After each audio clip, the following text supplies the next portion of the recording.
Hello and welcome to our thrifty and frugal home here in Brittany in northwest France. Thank you for dropping by. Today we're going to have a mid-week money chat and I'm going to answer the question of how do we stay continuously debt-free all of the time. So make sure whilst you're here that you give it a like. I know thousands of you watch it every time, but make sure, come on, give it a like. And also, whilst you're here, I know only half of you are subscribed, so come on, hit that subscribe button and let's get into how we live and continue to live a debt-free life.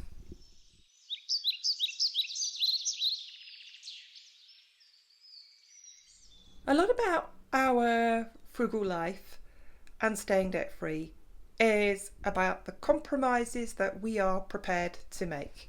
So I'm going to open the door to my bathroom. There's me in the mirror.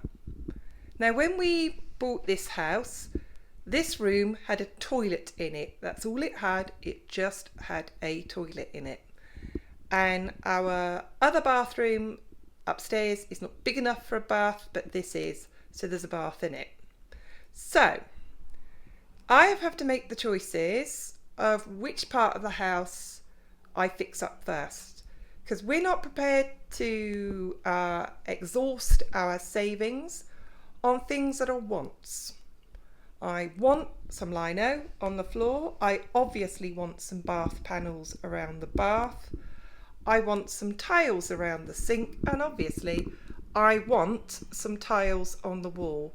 I want a shower screen and I want a shower fixing over the bath. Those are the things I want. At the moment, I can have a bath in here. I can use the loo. I can wash my hands. I can do everything I need to do. So I'm prepared to compromise. I have a little second-hand showing unit in here. And over here, I have a rather sweet little second-hand towel rail. And it will do. As I'm looking around this bathroom, and lots of people will be thinking like, ooh, I would probably stick it on a credit card, or I would spend my savings to do these things. I'm prepared not to, and I often will look at things like my little bathroom and remember the lesson my mother always taught me growing up if I were to moan, and she always said, there's always someone worse off than you. I looked at some statistics of a global charity called WaterAid, and it said, the number they gave was 3 billion people around the world have nowhere to wash their hands, and 2.5 billion people have no lavatory. And I don't mean like no lavatory in their house, no lavatory in their community, nothing to use in their community. They are using the world as their toilet. So when I think of my wants and why I stay debt free and why I am prepared to wait, is I've got a really good perspective of I know I can wash, use bathroom facilities, and until I can afford to have it just the way I like it, I can make do just as it is.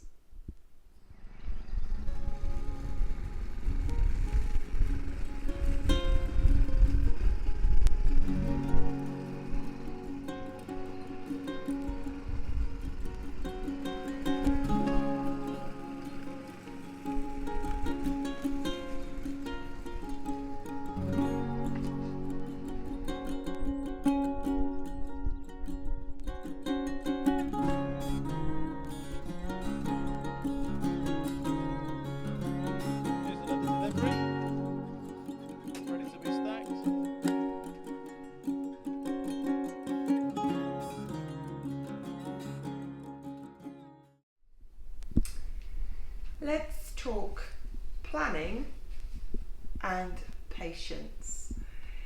One of the ways, or one of the two ways there, that would be that we stay debt free is that we plan for the things that we want and we are patient until we get them.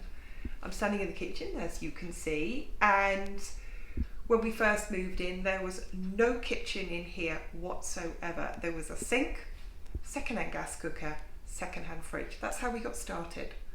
And we saved for what we needed, and we put it in as and when we'd saved for it and as and when we could afford it. That's the way we do things. So I've only just got my extractor fan. We saved for it. We found it online, we bought it from Germany. It was considerably cheaper, and I knew what I wanted. And if you can see, it's black and it's kind of got a chimney. Slowly panning round, like my stovepipe for my wood burning cooker, it's black and it's got a chimney. So I was patient, I did my research, and I took my time. I stayed within my budget.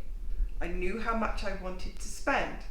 Same with buying, back this way, our wood burning cooker. It took us 2 years to save for this.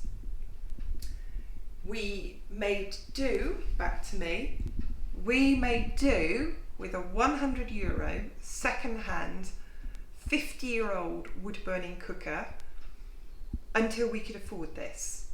So, as I've already talked about, we're prepared to compromise. We plan financially, and we're patient until we save for things. So those are some other ways that we stay debt free.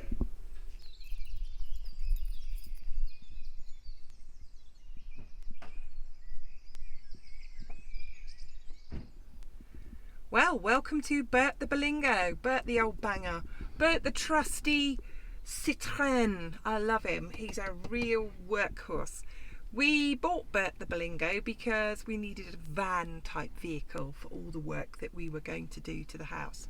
So here I am sitting in Bert the Bolingo, love him, steering wheels on the wrong side. It's a British car that we brought over. So this is where I talk about the big things that we have to save for. Now in the UK, you normally buy a house, you get a mortgage. You normally buy a car, it's a big item, you get it on finance. Those big items you're used to financing. Once you've reached a point of debt freedom, where you've got no debts, that money that you previously would have spent putting into those car payments, those debt payments, those now, as the money that you put aside, we put aside, I would advise people to put aside every month into the big savings.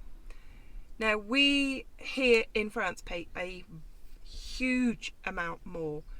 We bought Bert the Bolingo. He was 10 years old when we bought him. We paid £4,500 for him. Whereas here, you could go out and spend £12,000 on a car.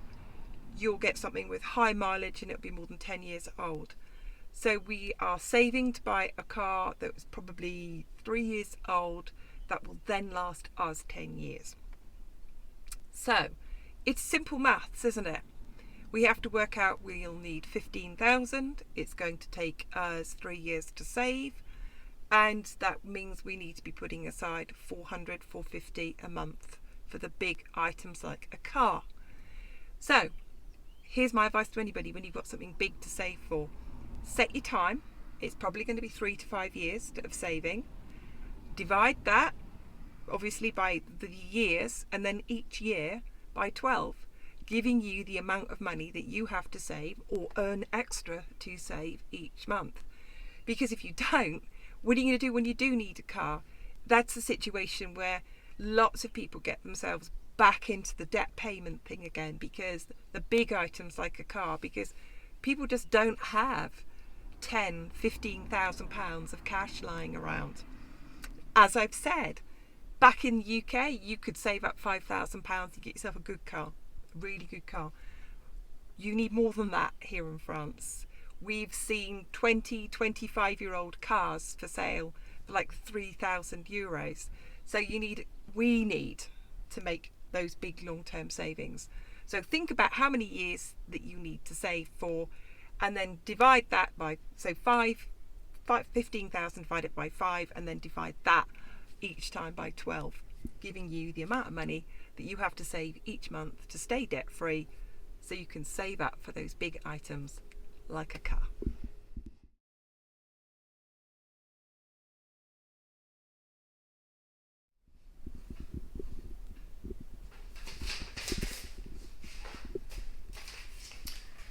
Hello, back to me again.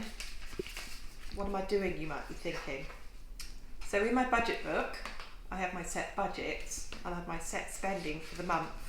And in that set spending for the month, I track and record everything we spent. So we bought paint from our DIY budget, and that receipt is now kept and it is tracked.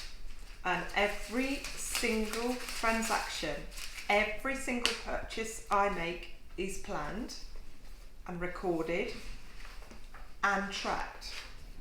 So where am I going with this? We need to talk here about commitment. It takes commitment to write a budget every month, to say every month we are going to write a budget, we're going to plan our spending for that month. It takes a commitment to track spending, everything you spend every single time. So there's a sort of a key word that I think is helpful for me to remember, for Mike and I to remember. This budgeting takes commitment, but it works for us. We stick to this principle all the time. We have a budget, it's written down, we stick to it and we track our spending. If you want to see our budget for May, the link is below.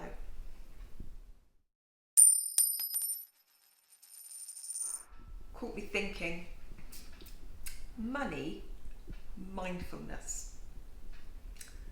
Now, as we are budgeteers, people who have a budget and commit to it and stick to it, there's something that frugal people do which keeps them out of debt, and it's we're mindful with our money.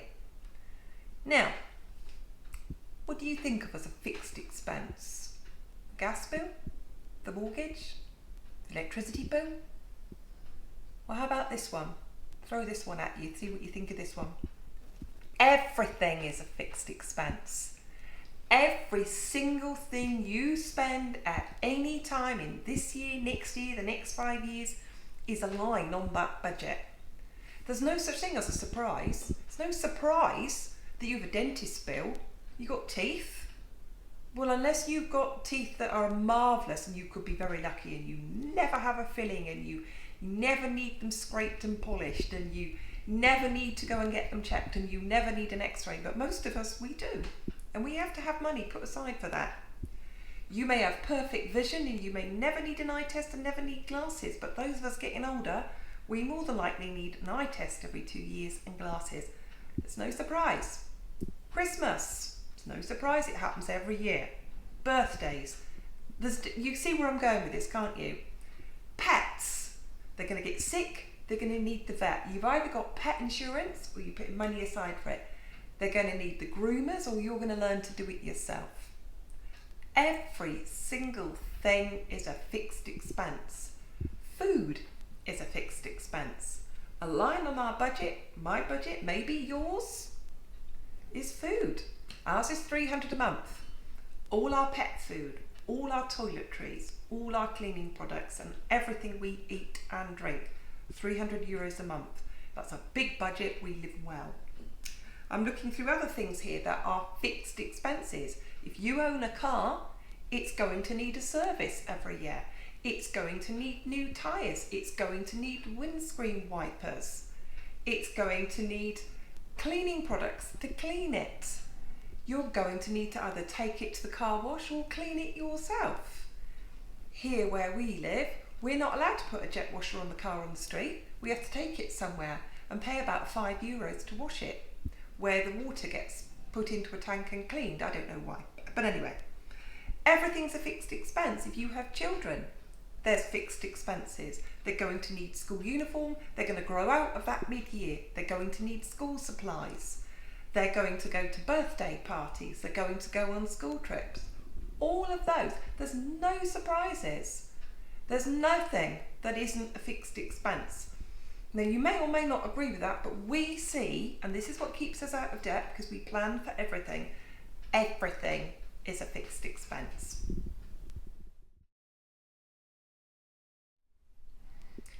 Well, thank you for dropping by to our mid-week money chat. I hope that was of any use to you. It's just how we do it. Thank you so much for your comments. Thank you so much for giving it a like. Go on, give it a like. And thank you so much to everyone who has subscribed. See you next time. Goodbye.